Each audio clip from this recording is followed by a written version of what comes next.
नमस्कार, मैं हूं श्रीकांत प्रजापति और आप मेरे साथ देख रहे हैं बीसीसी न्यूज। आई खबरों में बढ़ने से पहले डालते हैं सुर्खियों पर एक नजर।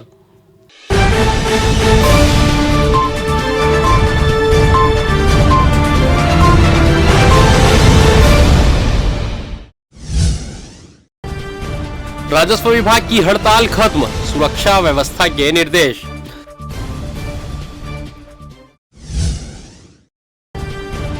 संक्रमण की रफ्तार मंद, जिले में भी राहत।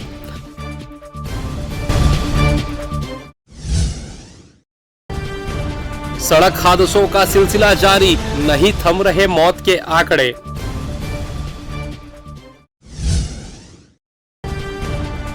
और रिश्वत लेते ट्रैफिक प्रभारी गिरफ्तार, एसीबी ने की छापेमारी।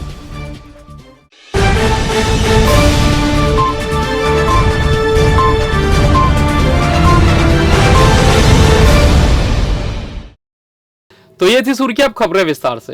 बिलासपुर जिले में भी राजस्व विभाग से संबंधित अधिकारी कर्मचारी 3 सूत्रीय मांगों को लेकर अनिश्चितकालीन हड़ताल पर चले गए थे, जिसकी वजह से कार्यालयों में कामकाज ठप पड़ गया था। मामले में सचिवालय स्तर से तहसील में सुरक्षा व्यवस्था सुनिश्चित करने का आश्वासन देने के बाद शुक्रवार शाम से राजस्व अधिकारियों और कर्मचारियों की हड़ताल खत्म हो गई है। गौरतलब है कि अनुविभागीय अधिकारी राजस्व एवं तहसील कार्यालय रायगढ़ के कार्यालय में पदस्थ लिपिक राम प्रसाद सिदार एवं भृत्य अखिलेश श्रीवास के साथ अधिवक्ताओं के द्वारा ड्यूटी के दौरान कार्यालय में गाली गलौज और मारपीट की गई थी। बीच बचाव करने पहुंचे नायब तहसीलदार विक्रम सिंह राठौर के साथ भी मारपीट की घटना को अंजाम दिया गया था। इस घटना को लेकर चक्रधर नगर थाने में एफआईआर दर्ज की गई। घटना के बाद से ही छत्तीसगढ़ कनिष्ठ प्रशासनिक सेवा संघ प्रांतीय निकाय द्वारा निंदा प्रस्ताव करते हुए 3 सूत्रीय मांग रखी गई, जिसमें मुख्य रूप से घटना को अंजाम देने वाले समस्त अपराधियों की गिरफ्तारी, सभी राजस्व न्यायालयों में 1-4 के गार्ड के साथ एक मुहरीर की व्यवस्था किया जाना ताकि कर्मचारी भय मुक्त वातावरण में काम कर सके और इस तरह की घटना की पुनरावृत्ति न हो, यह सुनिश्चित किया जाना शामिल है। मामले में अब तक 5 लोगों की गिरफ्तारी हो चुकी है। वहीं अब सुरक्षा और घटना की पुनरावृत्ति न हो, इसे लेकर प्रशासन स्तर से उचित आश्वासन मिलने पर हड़ताल खत्म कर दिया गया है, जिससे अब सोमवार से कामकाज शुरू होने की संभावना है। छत्तीसगढ़ माध्यमिक शिक्षा मंडल की 10वीं 12वीं बोर्ड परीक्षा 2022 का शिक्षा सत्र 2021-22 में कक्षा 10वीं एवं 12वीं बोर्ड परीक्षा में शामिल होने वाले दिव्यांग विद्यार्थियों को उनकी आवश्यकताओं के आधार पर परीक्षा में समुचित व्यवस्था प्रदान की जाएगी। मालूम हो, शिक्षा सत्र 2021-22 में सामान्य विद्यालयों में अध्ययनरत कक्षा 10वीं में 1497 एवं कक्षा 12वीं में 631 सहित कुल 2128 विशेष आवश्यकता वाले बच्चे बोर्ड कक्षा में शामिल होंगे। इसको लेकर उचित व्यवस्था करने के निर्देश पहले ही दे दिए गए हैं। आपको बता दें, इस बार परीक्षा के पाठ्यक्रम में 30% की कटौती की गई है। परीक्षा में केवल 70% भाग से ही सवाल पूछे जाएंगे। 12वीं बोर्ड परीक्षा 2 मार्च से 30 मार्च तक आयोजित की जाएगी। परीक्षा का समय प्रातः 9 बजे से दोपहर 12:15 तक होगा। इसी तरह 10वीं की परीक्षा 3 से 23 मार्च तक आयोजित की जाएगी। केंद्रीय शिक्षा मंत्रालय की ओर से आयोजित राष्ट्रीय साधन सह प्रावीण्य छात्रवृत्ति परीक्षा में उत्तीर्ण छात्रों को हर माह 500 रुपए की राशि मिलती है, लेकिन परीक्षा की तैयारी समय पर नहीं करने की वजह से हर साल सीटें खाली रह जाती है। प्रदेश के लिए केंद्रीय शिक्षा मंत्रालय की ओर से 2246 सीटें आवंटित की गई है। परीक्षा को लेकर प्रदेश के बच्चों का रुझान बढ़ाने की दरकार है। आलम यह है कि पिछले 6 सालों से स्थिति बेहद खराब है। पहले जहां 95% तक छात्रवृत्ति की सीटों पर बच्चों का चयन होता था, पर अब वहां 20 से 30% के बीच ही अटक गया है। गौरतलब है कि सरकारी स्कूलों में कक्षा 8वीं की पढ़ाई करने वाले आवेदन कर सकते हैं। चयनित छात्र को केंद्रीय शिक्षा मंत्रालय की ओर से हर माह छात्रवृत्ति मिलती है। कक्षा 9वीं से 12वीं के बीच बच्चों को पढ़ाई में हर माह आर्थिक लाभ मिलता है। जानकारों की माने तो प्रदेश के आंकड़ों को देखा जाए तो हमारी शिक्षा की नींव मजबूत नहीं बल्कि खोखली होती जा रही है। स्कूलों के शिक्षक बच्चों को प्रावीण्य छात्रवृत्ति परीक्षा पास करने के लायक नहीं बना पा रहे हैं। हर साल प्रदेश के बच्चों के हाथ से छात्रवृत्ति की रकम फिसलती जा रही है। जीपीएम क्षेत्र का सबसे पुराना ऐतिहासिक स्कूल आज अपनी दुर्दशा के आंसू बहा रहा है, जहां जर्जर बिल्डिंग और स्कूल में फैली अव्यवस्था छात्रों के लिए परेशानी का सबब बन गया है। इसके साथ ही स्कूल प्रांगण में बना असेंबली हॉल जहां छात्र प्रेयर करते थे, वह असेंबली हॉल भी नेताओं का कार्यक्रम स्थल बन चुका है, जिससे स्कूल के शिक्षा के साथ साथ छात्रों के भविष्य को अंधकार में डालने का प्रयास किया जा रहा है। उक्त मामले को लेकर स्कूल के छात्र शुक्रवार को हाई स्कूल पेंड्रा से पैदल चलकर कलेक्टर को ज्ञापन सौंपा और अपनी जायज मांग पूरी होने की अपील की।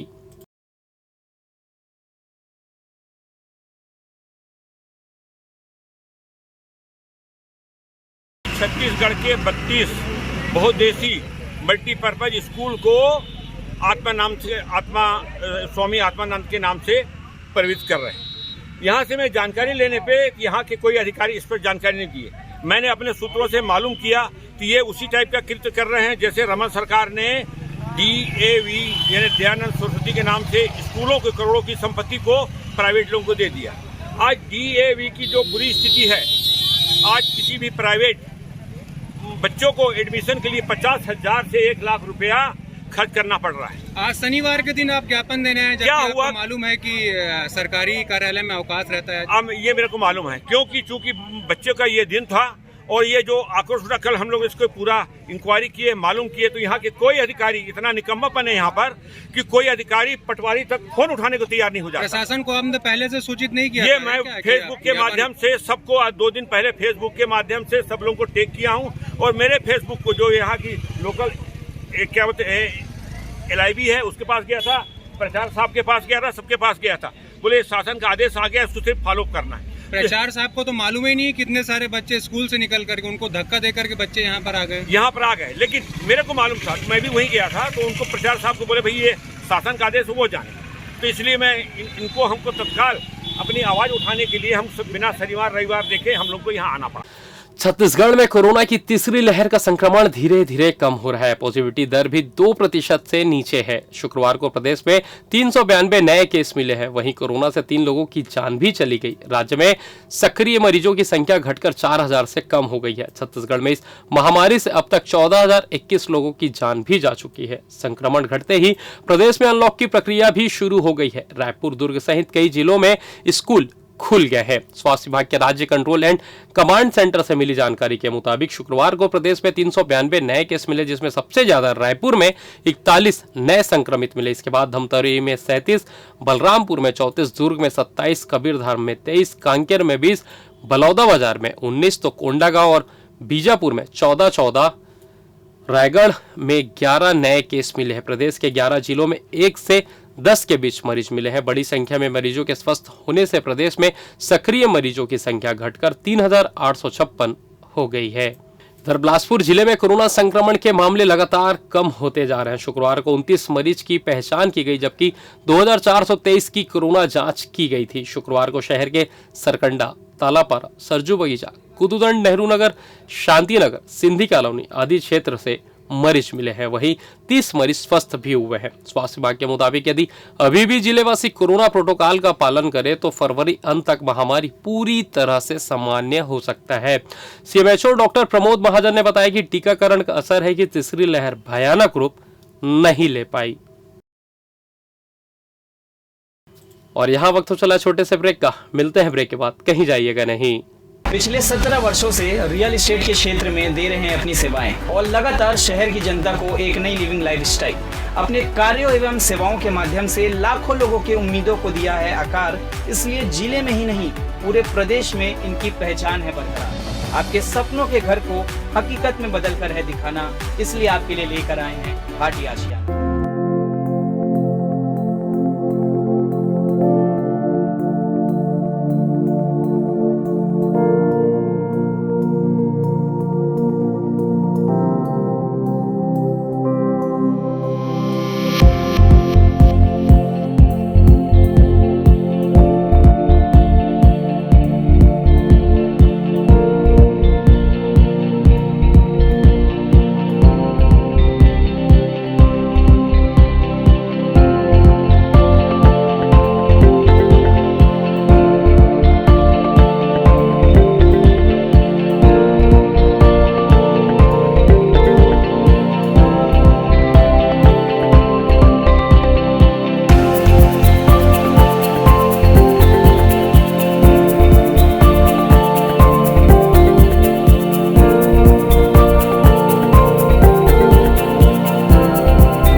ब्रेक के बाद आप सभी का स्वागत है। यह बढ़ते अगली खबर की ओर। जीपीएम जिले के पेंड्रा थाना क्षेत्र में एक दर्दनाक हादसा हुआ, जिसमें एक तेज रफ्तार ट्रक ने नगर के स्कूटी सवार युवा व्यवसायी प्रभाकर जायसवाल को अपनी चपेट में ले लिया, जिससे उनकी मौके पर ही मौत हो गई। घटना की जानकारी के बाद मौके पर पहुंची पुलिस ने ट्रक को जब्त कर लिया, जबकि ट्रक चालक मौके से फरार हो गया, जिसकी पुलिस तलाश कर रही है। घटना पेंड्रा गौरेला मुख्य मार्ग की है, जो कि एक्सीडेंटल जोन के रूप में चिन्हांकित है। दुर्घटना की सूचना मिलते ही पूरा नगर शोक में डूब गया। वहीं बीते साल भी क्षेत्र के पत्रकार की भी सड़क हादसे में मौत हो गई थी। इस तरह की हो रही दुर्घटनाओं की मुख्य वजह पेंड्रा बाईपास रोड का निर्माण न होना है, जबकि विगत 4 साल से बाईपास रोड स्वीकृत है। मुआवजे की अतिरिक्त राशि शासन द्वारा स्वीकृत नहीं होने से मुआवजे का वितरण नहीं हो पा रहा है, जिसके चलते बाईपास रोड का निर्माण नहीं हो रहा। जिला बनने के बाद वाहनों का दबाव बढ़ जाने एवं आए दिन लोग दुर्घटना के शिकार हो रहे हैं। शासन प्रशासन एवं क्षेत्रीय जनप्रतिनिधियों से लोगों ने बाईपास का निर्माण शीघ्र प्रारंभ कराने की मांग की है। वहीं अगर जल्द से जल्द पेंड्रा बाईपास का निर्माण नहीं होता है तो क्षेत्र की जनता किसी बड़े आंदोलन के लिए बाध्य होगी।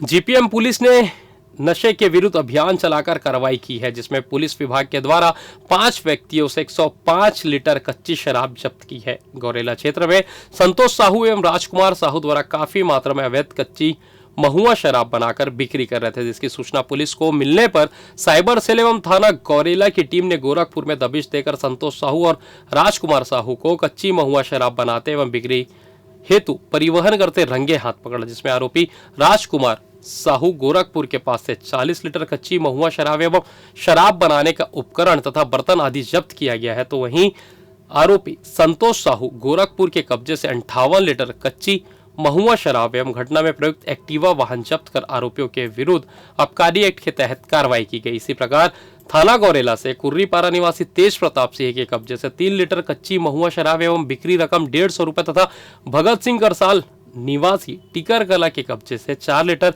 कच्ची महुआ शराब बिक्री की रकम 120 रुपए सहित थाना मरवाही से मोहनलाल प्रजापति निवासी धरहर के कब्जे से 3.5 लीटर कच्ची महुआ शराब जब्त कर आबकारी एक्ट के तहत कार्रवाई की गई। वहीं आम जगह पर शराब पीने वाले 4 व्यक्तियों के विरुद्ध भी आबकारी एक्ट के तहत कार्रवाई की गई।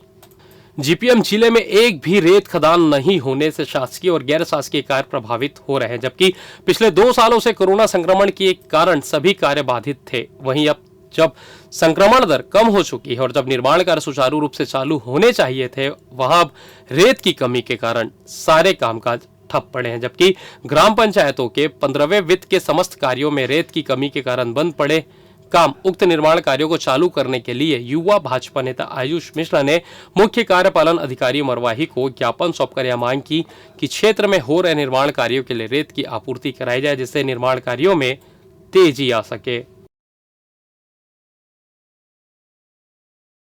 रेत की उपलब्धता कराने के लिए माननीय मुख्य कार्यपालन अधिकारी जनपद पंचायत मरवाही को जनपद सदस्यों के द्वारा ज्ञापन दिया गया है। 15वें वित्त की राशि से निर्माण कार्य प्रस्तावित हैं और वर्क आदेशित हो चुका है। 2 वर्षों से कोरोना काल के कारण हमारे मरवाही जनपद और पूरे ब्लॉक और जिले का विकास नहीं हो पाया था, लेकिन अब विकास कार्य तेजी से हो रहे हैं। इसके कारण रेता की उपलब्धता कराने के लिए हमने ज्ञापन सौंपा है। बिलासपुर पुलिस की एक पहल ग्राम सुरक्षा जागरूकता अभियान जानबो ता बचबो चलाया जा रहा है, जिसके तहत जिले की पुलिस ग्रामीणों तक पहुंचकर उन्हें जागरूक कर रही है। इसी क्रम में बिलासपुर पुलिस अधीक्षक पारुल माथुर के द्वारा शनिवार को रतनपुर मेला परिसर में ग्राम सुरक्षा जागरूकता अभियान चलाया गया, जिसमें महिलाओं और बच्चों की सुरक्षा के उपाय, साइबर अपराध और बचाव के तरीके, बैंक संबंधी अपराध और बचाव के तरीके, सियान के अधिकार संबंधी जानकारी ग्रामीण महिलाओं, मेला घूमने आए लोगों को दी गई। गौरतलब है पुलिस प्रशासन लगातार लोगों को जागरूक करने अभियान चला रही है, जिसमें ज्यादा से ज्यादा लोगों को अपराधों, अपने अधिकारों और न्याय कानून के प्रति जानकारी साझा कर रही है, जिसमें जिले के पुलिस सीधे लोगों तक पहुंचकर उन्हें तमाम जानकारियां दे रही है।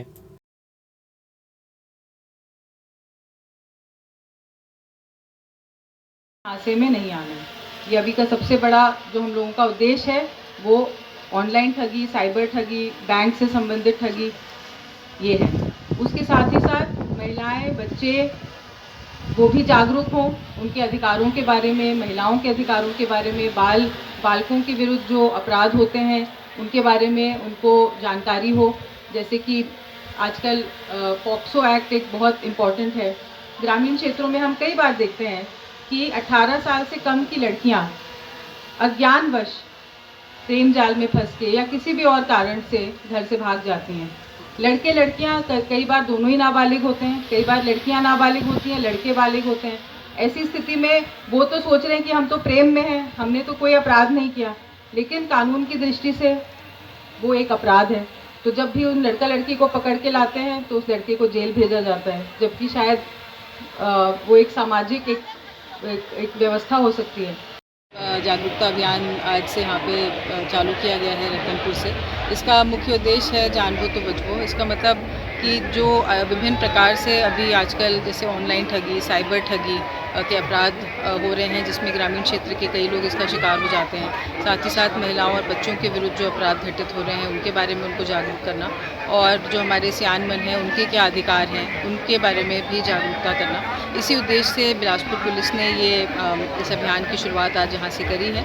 इसमें उद्देश्य यही है कि अगले कुछ महीनों में जिले के सभी ग्रामीण क्षेत्रों में इस तरह के जागरूकता कार्यक्रम आयोजित करें, जिससे कि जनता को इन अपराधों से बचने में लाभ मिल सके।